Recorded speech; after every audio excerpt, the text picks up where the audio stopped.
Bom dia, boa tarde, boa noite, gente. Nessa aula, nós vamos dar continuidade à nossa aula anterior sobre a Revolução ou as Revoluções Inglesas. Na aula anterior, que foi uma aula introdutória, nós falamos que a Inglaterra ela passou por várias mudanças sociais durante a dinastia Tudor, século XVI. E nessas mudanças sociais, uma classe se fortaleceu muito, que foi a classe da burguesia. A classe da burguesia, ela tinha uma forte representação no parlamento inglês. Nós vimos também que durante o início do século XVII, se intensificou o conflito ou os conflitos entre o absolutismo monárquico inglês contra o parlamento inglês. O parlamento inglês, como nós falamos na aula passada, era a casa legislativa durante a monarquia absolutista na Inglaterra. A monarquia não dava muita bola ao parlamento. Enquanto o rei queria manter o seu poder plenamente, o parlamento lutava para diminuir e restringir o poder do rei. O parlamento ele era formado por duas alas. Havia duas alas dentro do parlamento. Havia uma ala, podemos chamar de ala, que era a Câmara dos Lordes. Quem era que compunha a Câmara dos Lordes? A Câmara dos Lordes era composta pela alta burguesia. Ou melhor, pela alta nobreza, né? Alta burguesia não. Então a Câmara dos Lordes era composta pela alta nobreza, os grandes proprietários rurais da Europa, os que tinham chamado entre aspas sangue azul, né? Então a Câmara dos Lordes era formada por essa gente rica. E justamente os nobres, a alta nobreza, era a Câmara dos Lordes que a formava, né? Pela qual era formada. A alta nobreza na Câmara dos Lordes apoiava a monarquia absolutista inglesa. Apoiava o rei ou os reis ingleses. A outra parte do parlamento era a Câmara dos Comuns, né? Então, quem fazia parte? Fazia parte os que não eram nobres, ou a pequena nobreza, e principalmente os burgueses, os puritanos. E os burgueses e os puritanos, que não tinham nenhum privilégio, porque todos os privilégios eram da alta nobreza da Câmara dos Lordes, então eles compunham essa ala, né, da Câmara dos Comuns. E era justamente a maioria dessa Câmara dos Comuns que se opunha ao governo absolutista inglês. Então, enquanto a alta nobreza, a Câmara dos Lordes, apoiava o rei, a Câmara dos Comuns, que era formada por burgueses, por pequena nobreza e por puritanos, eles não apoiavam o rei, né? E nós vimos na aula passada que o rei quer passar por cima, e passou por cima do parlamento, das leis criadas pelo parlamento. E o parlamento não vai permitir isso. Então vai surgir um conflito, vai haver uma guerra na Inglaterra, e essa guerra vai durar nesse conflito durante um certo tempo, e vai dar início à chamada Revolução Inglesa, que culminará com o fim do absolutismo monárquico inglês. Então a Revolução Inglesa, ela é composta por 4 momentos. É por isso que se chama de revoluções no plural, né? Então, diante do conflito parlamento versus monarquia, criaram-se dois exércitos. O exército do rei, chamado de cavaleiros, formados por nobres, pela alta nobreza, e o outro exército, que era o exército criado pelo parlamento, era chamado de o exército dos cabeças redondas, porque os soldados desse exército, eles não tinham cabelos longos, eles cortavam os cabelos, ao contrário do exército dos cavaleiros, que apoiavam o monarca inglês. Então, dois exércitos surgiram, um para defender os interesses do rei, os cavaleiros, e um para defender os interesses do parlamento, os cabeças redondas. Então, esses dois exércitos vão entrar em conflito na Inglaterra, vão brigar, vão guerrear até um vencer o outro, né? Então, a Revolução Inglesa aconteceu em 4 momentos. Qual foi o primeiro momento? Então, anotem aí, viu? Primeiro momento da Revolução Inglesa.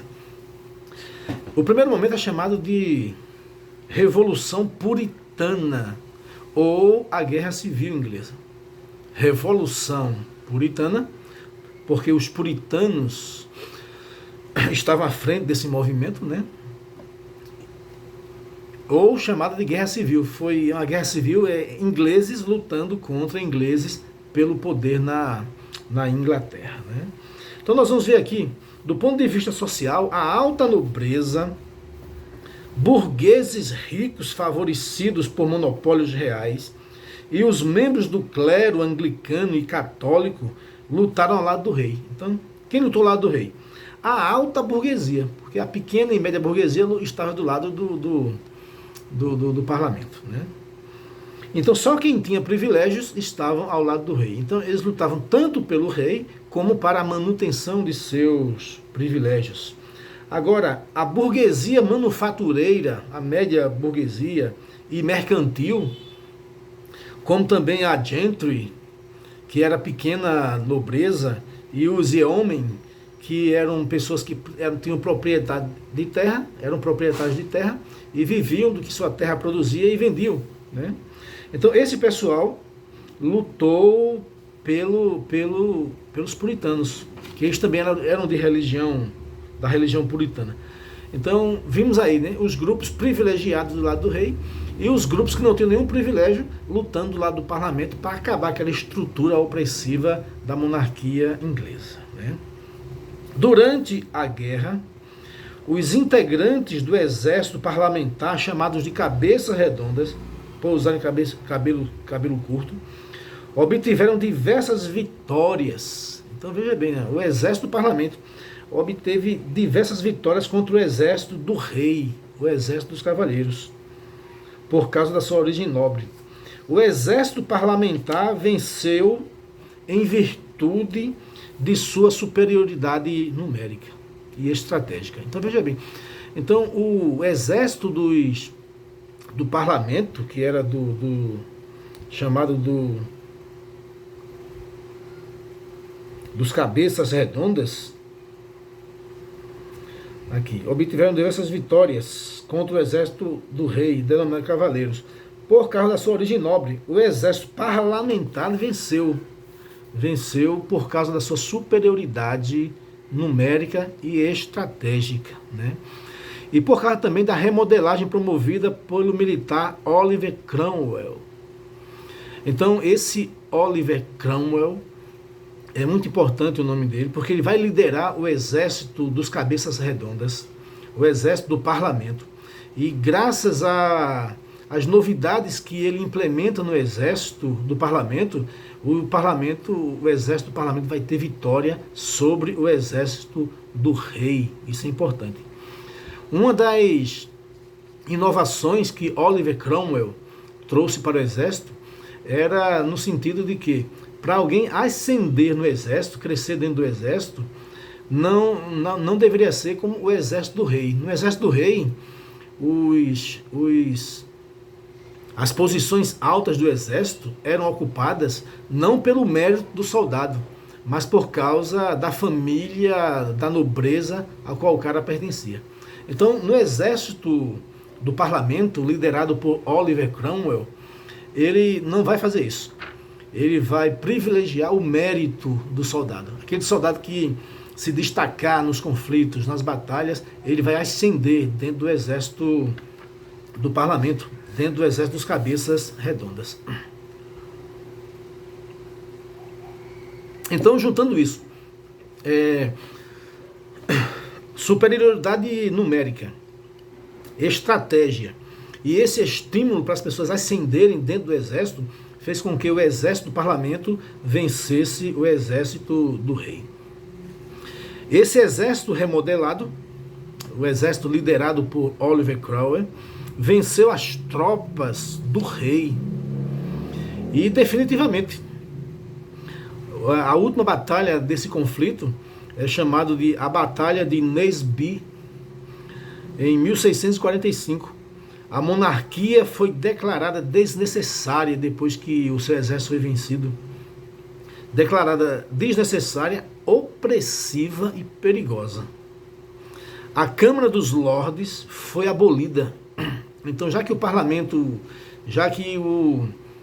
a Câmara dos Comuns, que liderou o exército, venceu, a primeira coisa que eles fizeram foi abolir a outra Câmara do parlamento, a Câmara dos Lordes. E só quem ficou mandando no parlamento foram os comuns, a Câmara dos Comuns, os puritanos. Então, isso foi uma vitória da média e pequena burguesia que lutaram contra o poder do rei da Inglaterra, né? A República foi proclamada. Então, quando eles venceram a guerra, Oliver Cromwell, na frente do exército, venceu a guerra, eles proclamaram a República na Inglaterra. E Oliver Cromwell, ele assumiu o governo. E o que aconteceu com o rei Carlos I, que governava a Inglaterra? O parlamento, agora só com a Câmara dos Comuns, vai julgar o rei Carlos I. Carlos I é julgado pelo parlamento por crime de traição, mas ele mesmo, né, não reconheceu, né, a autoridade do parlamento, dos parlamentares, e ele não reconheceu dizendo o seguinte, dizendo que os parlamentares não tinham direito nem poder, porque o poder pertencia a ele, porque foi dado por Deus. Então ele apelou para aquele direito que nós falamos na aula passada, o direito divino dos reis, né? Então o parlamento o condenou à morte. Esse parlamento agora é representado só pela Câmara dos Comuns, porque a Câmara dos Lordes foi abolida.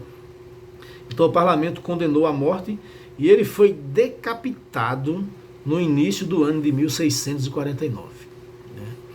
Então essa Revolução Puritana, que é o primeiro momento da revolução, né, das revoluções inglesas, culmina com a morte, a decapitação do rei inglês Carlos I. Né?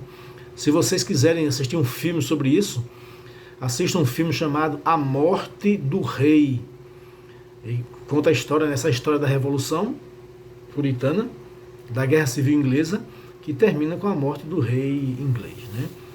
Com isso, durante algum tempo na Inglaterra, alguns anos na Inglaterra, a monarquia vai ficar extinta. E agora, com a morte do rei, Oliver Cromwell, ele proclama a República na Inglaterra. Então, essa é a primeira fase, a Revolução Publicana, uma guerra que terminou com a vitória do exército puritano, que, por sua vez, depois de vencido o exército do rei, eles prendem o rei, julgam o rei, condenam o rei e cortam a cabeça dele. Né? Então, essa é a primeira fase das revoluções inglesas. A segunda fase é o que segue adiante. Morto o rei, quem vai governar a Inglaterra? Morto Carlos I, quem vai governar a Inglaterra? Então, o parlamento, juntamente com a burguesia, a média burguesia, né, que estava à frente desse processo, junto com os puritanos, vão escolher o líder do exército da Revolução para governar o país.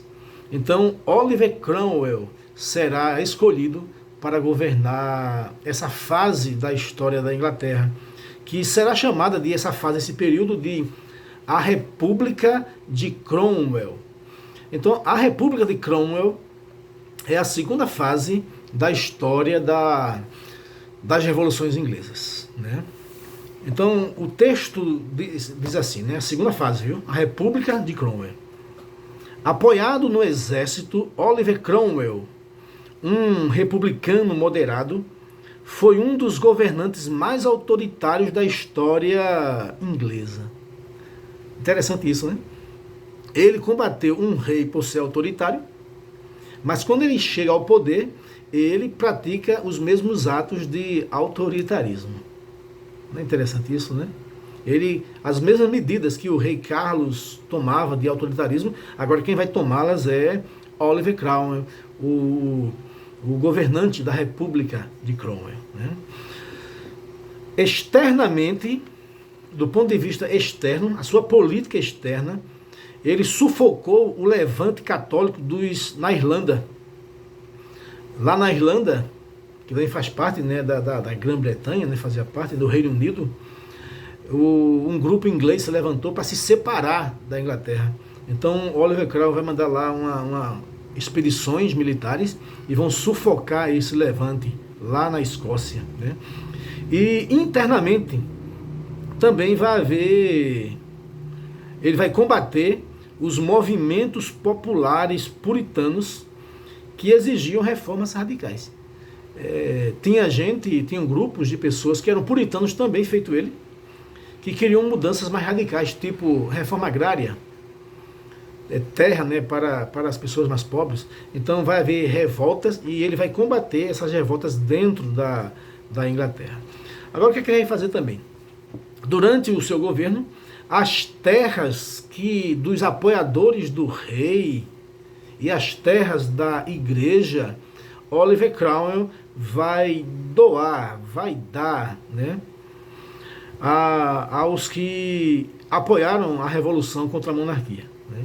As terras dos partidários do rei e da igreja anglicana foram confiscadas e foram vendidas para a burguesia manufatureira, para os gentry e para os yeomen. Então, as propriedades dos adversários do parlamento serão vendidas aos amigos da revolução, né?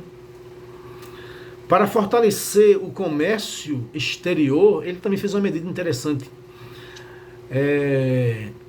Isso tudo são as medidas que Oliver Cromwell tomou durante o governo na República, né? Ele criou uma lei chamada de Atos de Navegação. Essa lei chamada de Atos de Navegação foi importante para aumentar o capital, o acúmulo de capital, né, da Inglaterra durante o governo de Cromwell e os outros governantes depois, né, futuros. E esses atos de navegação diziam o quê? Dizia que todo produto inglês, que todo produto que chegasse ou que saísse da Inglaterra deveria ser conduzido em navios ingleses. Aí dizia assim, as mercadorias europeias não podiam ser transportadas para a Inglaterra a não ser em navios ingleses ou em navios do país de origem. Do mesmo modo, os produtos da Ásia, da América ou da África não podiam ser importados senão pela Marinha Britânica ou colonial. Então, o que isso vai resultar para a Inglaterra? Vai resultar que a Inglaterra vai ganhar muito dinheiro com isso. O ponto forte da Inglaterra eram seus navios mercantes, né? Então, esses atos de navegação vai trazer muito dinheiro para os cofres do Estado inglês, através dessa lei chamada de Atos de Navegação.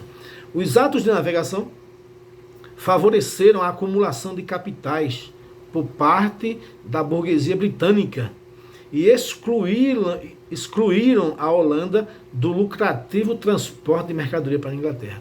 Então, os lucros que a Holanda tinha, a Holanda era, antes da Inglaterra, era o maior país que tinha navios transportando mercadoria pelo mundo, e eles ganhavam muito dinheiro com isso. Agora, com essa lei, que só os produtos só poderiam chegar à Inglaterra através de navios ingleses, quem vai ganhar esse dinheiro, esse lucro, são os ingleses. E isso vai ajudar a burguesia a enriquecer-se ainda mais, né? A partir de Oliver Cromwell, a partir daí, aliás, Oliver Cromwell aproveitou-se da guerra para tornar seu cargo vitalício e hereditário. Então, como ele estava por cima, então ele vai aproveitar disso para dizer, olha, a partir de agora o meu cargo é vitalício, então eu vou governar até morrer. E é hereditário, quando eu morrer, o meu filho é quem vai governar. Ou seja, ele assumiu as mesmas posturas dos reis, dos monarcas absolutistas ingleses, né? Então, por isso, 5 anos depois, quando Cromwell morreu, o poder passou às mãos de seu filho Ricardo Cromwell. Então, isso aqui foi a República de Cromwell, como Oliver Cromwell governou a Inglaterra durante a segunda fase da Revolução, que é a República de Cromwell.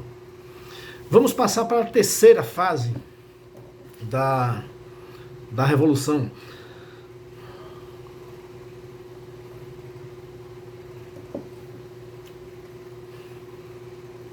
A terceira fase das revoluções inglesas é chamada de a restauração da monarquia. A monarquia, depois que Oliver Cromwell morre, a monarquia absolutista vai voltar de novo para a Inglaterra. É um vai e vem, é um stick e puxa. Quando Oliver Cromwell morreu, ele era um governante de pulso firme. Quando ele morreu, o seu filho, Ricardo Cromwell, vai governar. Só que o seu filho, Ricardo Cromwell, não tinha a mesma força, postura, liderança que o seu pai tinha.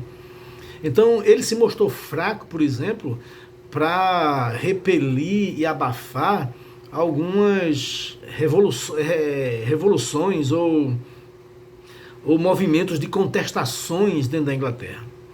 Então, por exemplo, surgiu um grupo na Inglaterra chamado de os niveladores, que fizeram revoltas dentro da Inglaterra, e esses niveladores, eles pregavam, eram gente do próprio exército, do parlamento, que eles pregavam o quê? Eles pregavam o direito de voto a todos os homens. Eles pregavam a separação entre igreja e Estado.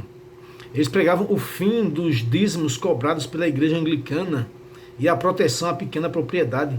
Então tudo isso eles pregavam, era um grupo. Também existiu um outro grupo chamado de os cavadores. Esses cavadores eram mais radicais ainda. Eles pleiteavam uma reforma agrária radical. Esses grupos inspiravam-se nas ideias do escritor Gerhard Winstanley, defensor das ideias de igualdade e fraternidade dos primeiros cristãos. Veja o que ele diz, né? Exigiam que todas as terras e florestas da coroa do governo, os terrenos comunais e ociosos, fossem cultivados pelos pobres, através da posse comunitária, e que a compra e a venda da terra deveria ser proibida por lei. Então esses grupos surgiram na Inglaterra depois da morte de Oliver Cromwell, e agora com seu filho Ricardo Cromwell, estão fazendo movimentos e fazendo essas reivindicações. E o que vai acontecer? Como Ricardo Cromwell se mostrou fraco para repelir esses movimentos, então a burguesia ficou assustada, ficou com medo, né? O que é que a burguesia então vai fazer? O parlamento vai fazer. O parlamento que era a mão legislativa e política da burguesia. Então eles, com medo que esses movimentos crescessem na Inglaterra, aí eles vão convidar um filho do rei Carlos I, que é o Carlos II, para voltar a governar a Inglaterra. Então por isso que a terceira fase é a restauração da monarquia. Então Ricardo é afastado do governo, Ricardo Cromwell, e Carlos II, filho do rei Carlos I, volta para governar, volta não, né? Ele é convidado para governar. Porém, o parlamento fez uma proposta para ele: você vai ser rei, mas você tem que respeitar e obedecer às leis do parlamento. Aí Carlos II querendo voltar para o poder, né, querendo voltar para o lugar do seu pai, ele está certo, está certo. Só que quando ele chega ao poder,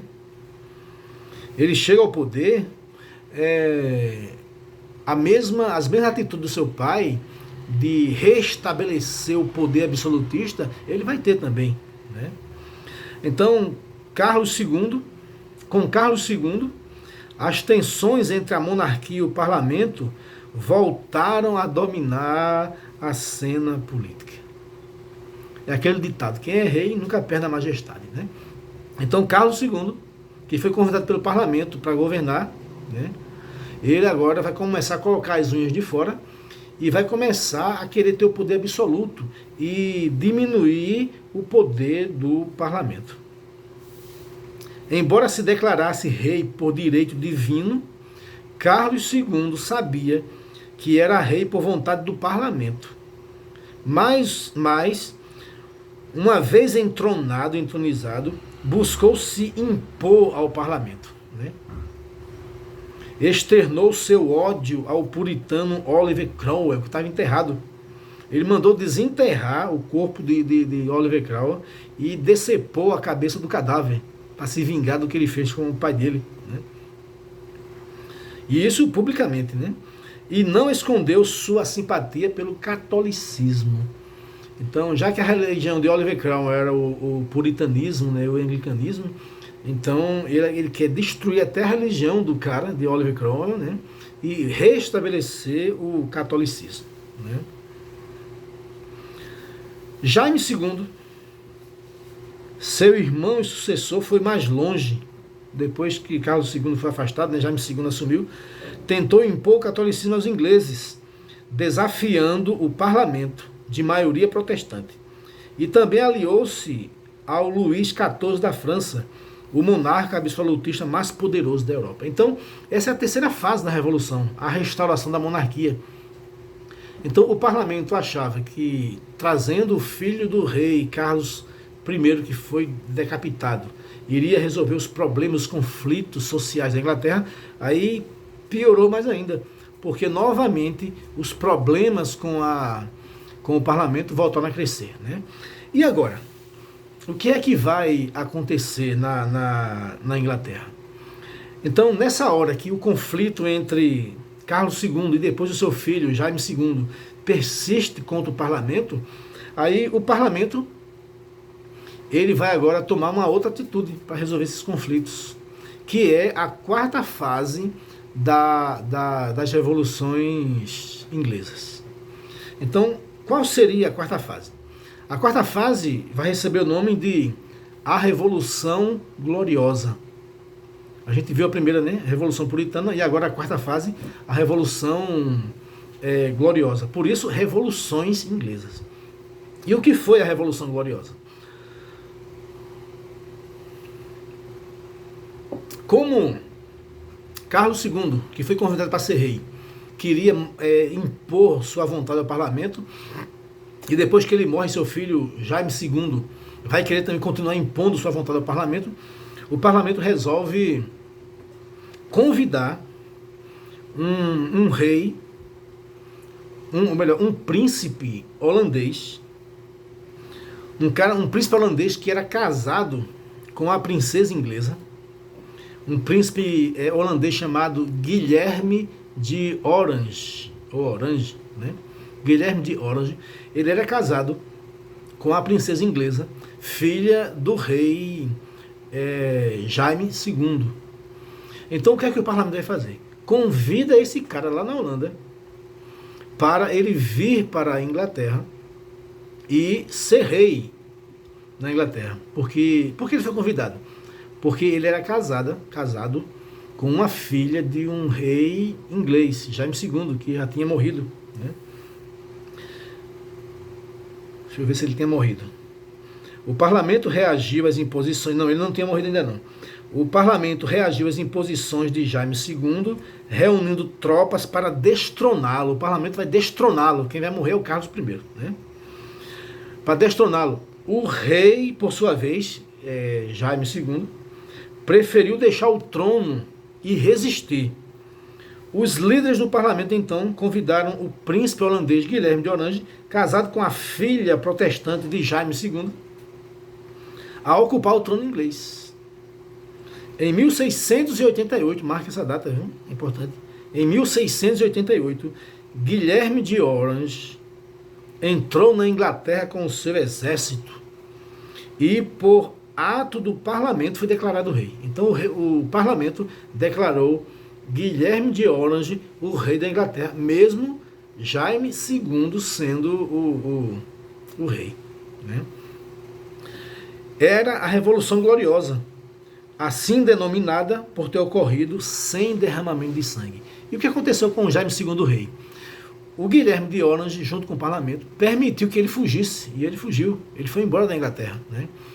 E antes de o parlamento passar o poder para Guilherme de Orange e a sua esposa, que era a herdeira legítima do trono, eles dois, Guilherme e a esposa, vão assinar um termo de compromisso e fazer um juramento de se submeterem às leis do parlamento inglês. Né?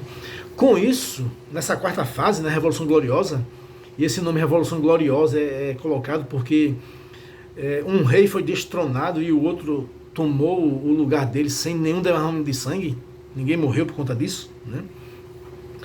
Então, isso marca o fim do absolutismo monárquico inglês e dá início a um novo tipo de monarquia. Que monarquia é essa? É a monarquia constitucional. Então, em 1688, com a Revolução Gloriosa, extinguiu-se na Inglaterra a monarquia absolutista e dá-se início à monarquia constitucional. Na monarquia constitucional, o rei, o monarca, é obrigado a se submeter ao parlamento. Quem manda não é o rei, quem manda é o parlamento. E isso aconteceu em 1688 e continua até os dias de hoje. Ainda hoje, a Inglaterra é uma monarquia constitucional, tem a rainha, mas ela não manda, quem manda é o parlamento. Ok, gente? Só fazendo um resumo rápido. O processo das revoluções inglesas aconteceu em 4 momentos, em 4 fases. Isso durou cerca de 50 anos, não foi da noite para o dia. Então, a primeira fase foi a chamada Revolução Puritana, liderada por Oliver Cromwell, né? Ou também chamada de Guerra Civil. A segunda fase, sim, essa primeira fase, a Revolução Puritana, ela culminou com a decapitação do rei Carlos I. Né? A segunda fase foi a República de Cromwell, onde o Cromwell, que liderou o exército dos cabeças redondas do parlamento, né, na vitória contra Carlos I, ele vai governar, vai estabelecer uma república e vai governar a Inglaterra. A sua principal ação, né, para fortalecer a economia inglesa foi chamada os Atos de Navegação. Né? Depois que Oliver Cromwell morreu, por causa da fragilidade política do seu filho Ricardo, então o parlamento resolveu por bem restaurar a monarquia na Inglaterra. A restauração da monarquia é a terceira fase das revoluções inglesas. E, finalmente, durante a restauração da monarquia, os reis Carlos II e Jaime II quiseram impor-se ao parlamento, então o parlamento resolveu por bem estabelecer um rei constitucional, uma monarquia constitucional, convidando Guilherme de Orange e sua esposa para governarem a Inglaterra, aceitando a autoridade do parlamento inglês. Então essa foi a nossa aula sobre as revoluções inglesas e o processo, como aconteceu, né, o processo dessa revolução. Ok? Dê uma olhadinha no livro, estudem para assimilarem mais informações. Tchau.